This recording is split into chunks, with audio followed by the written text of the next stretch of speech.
This is my audience for my public speaking class, my information speech.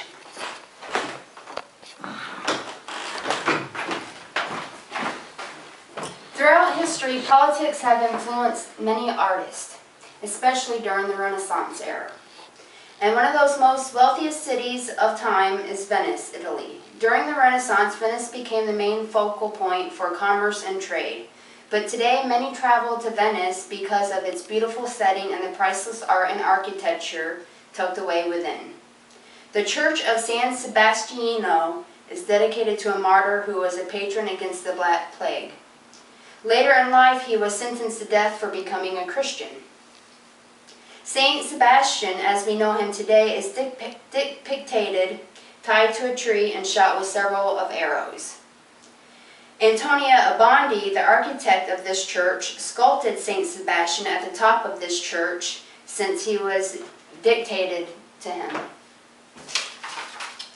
However, the paintings within is the real treasure.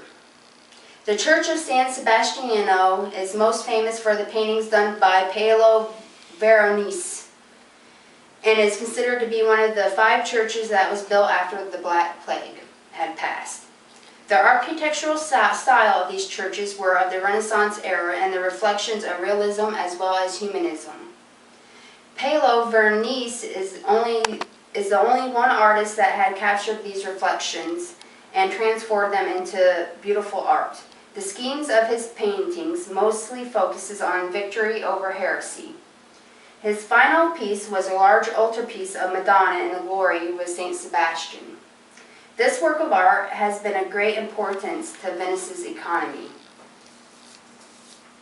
during the Renaissance period because it represents the banishment of the Black Plague. The painting shows the Madonna who wants the plague to be gone, and Saint Sebastian is beneath her. It appears that her prayers have been answered because on the right edge of the painting there is a figure that represents the plague and it is fleeing. Another artist that is popular in the Church of San Sebastiano is Titian and his piece of St. Nicholas. St. Nicholas is the patron of children and sailors. He is well known throughout the world. But today we mostly know him as Santa Claus. St. Nicholas is the saint mostly sought out, and artists of that era loved to depict him. He was the Christian priest who influenced music, art, and literature. And he is a great known patron of Venice's economy. He traveled the countryside giving gifts of money to those who were less fortunate to him.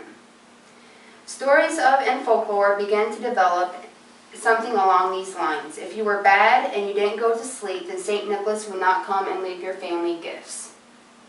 Another piece done by Titian, and is the largest altarpiece found in Venice today, is the Assumption. It is located in the Basilica di Santa Maria. This church is also known as the home place of Titian's tomb. The Assumption was Titian's first big break. It is the piece that put him on the map as an artist.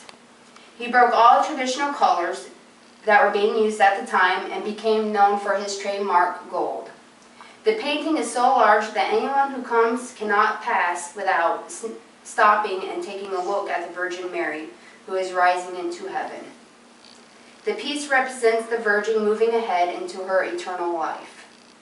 Titian's talents really shine in this piece and has influenced many artists since then, such as Raphael.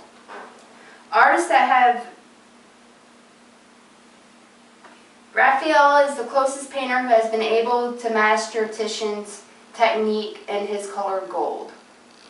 Artists that have risen out of the plague and have influenced politics, music, and literature have also influenced many other great artists, such as Da Vinci and Michelangelo. Just how these great artists have been influenced in our time. As for Venice, it is a well-rounded city, filled with many masterpieces of the Renaissance, and if it wasn't for the influences of these great artists like Da Vinci, Titian, and Michelangelo, Venice would not have been where it is today, a wealthy, beautiful city full of hidden treasures and churches that date back to the Black Plague. Okay.